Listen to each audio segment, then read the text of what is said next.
everyone, so this is going to be a quicker type of video. I'm getting used to a new editing program, and due to the time sensitivity of the topic I want to discuss today, it's going to be a bit less animated than usual.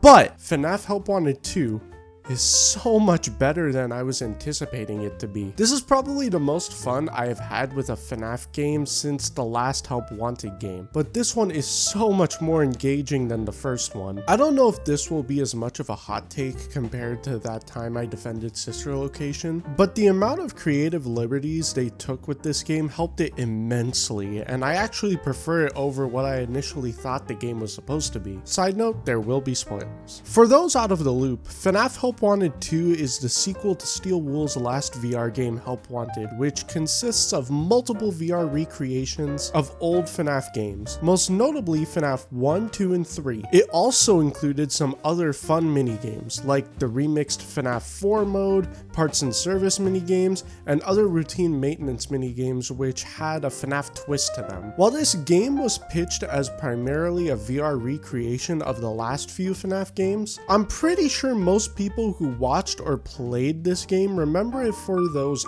other games, including the DLC The Curse of Dreadbear. The creative approach they took to minigames really made this game stand out against the other ones, even when you weren't using a headset, although playing in VR is definitely the preferred way to play.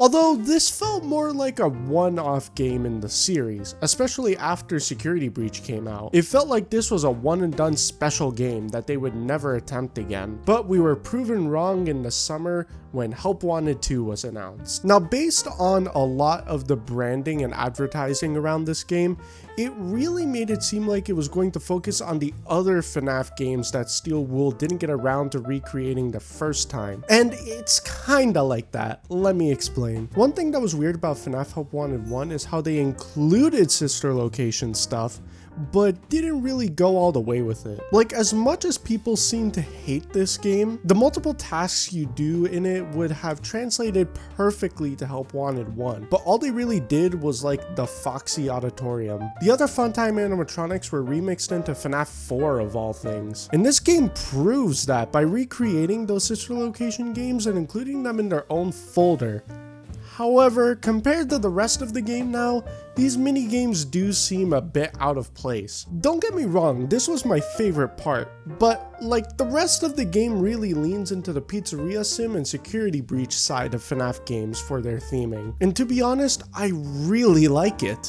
But it makes Sister Location stick out like a sore thumb, which is a problem when Funtime Freddy is like front and center for the branding. Now, maybe there is some sort of significance to this. Circus Baby does seep into a lot of the other games via her plush form, so there may be some sort of lore reason for this, but it does seem a bit odd since for the rest of the game, it seems like we are doing training work at the Pizzaplex. Also, not to mention that the area we play in is literally the Pizzeria Sim location that we also find in Security Breach. Also, side note, this is definitely a different version of Circus Baby for sure. She seems content with staying in the virtual Sister Location, and then also doesn't kill us when she gives us ice cream, so that may also mean something to the lore. One thing before I leave Sister Location alone, I really do like the second to last Sister Location night where you play against Freddy, Foxy, and Chica. The way they remixed Funtime Chica into this was so cool, where you actually have to move her cupcake around the office to keep her away.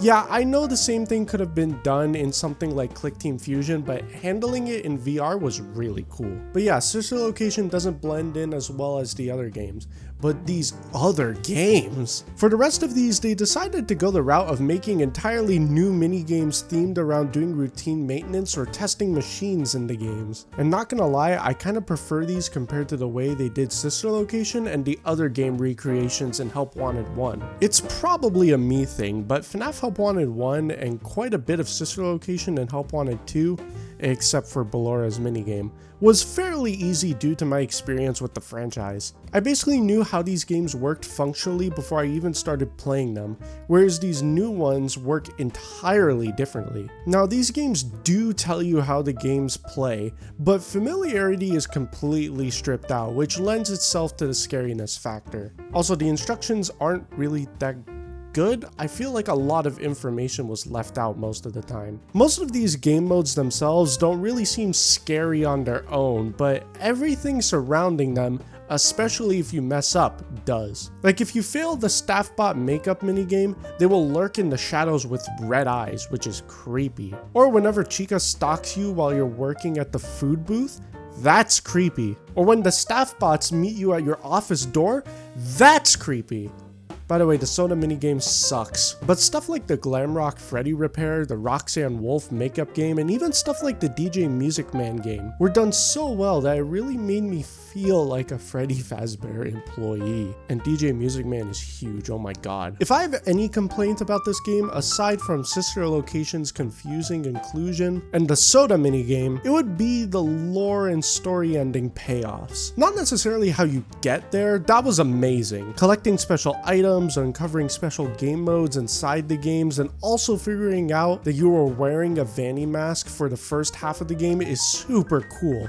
But the reward for getting to the end is a bit lame. So the first ending you will probably get is the Cassie ending, which is lame. It's cool to see this tie-in with Ruin, and the fact that the Maskbot may be Cassie's father, the character we play as in Help Wanted 2, but like, wow, the reward I get for completing every minigame is that?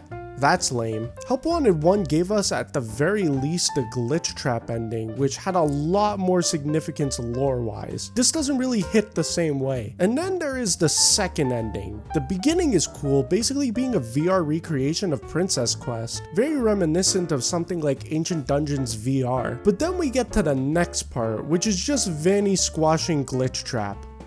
I have no idea what this means, and to be honest, I'm writing this before the holidays, so I'm not even gonna try to figure it out either. But yeah, overall, I really like this game, and the way that you need to uncover secrets by basically breaking a virtual fourth wall is super cool. It's only available for VR users right now on PC and PlayStation 5, so it's a bit inaccessible. But if you were thinking about getting a VR headset, it's 100% worth it. And if not, a flat version will come out soon, so I guess stay tuned for that. Thanks for watching, and I'll see you next time.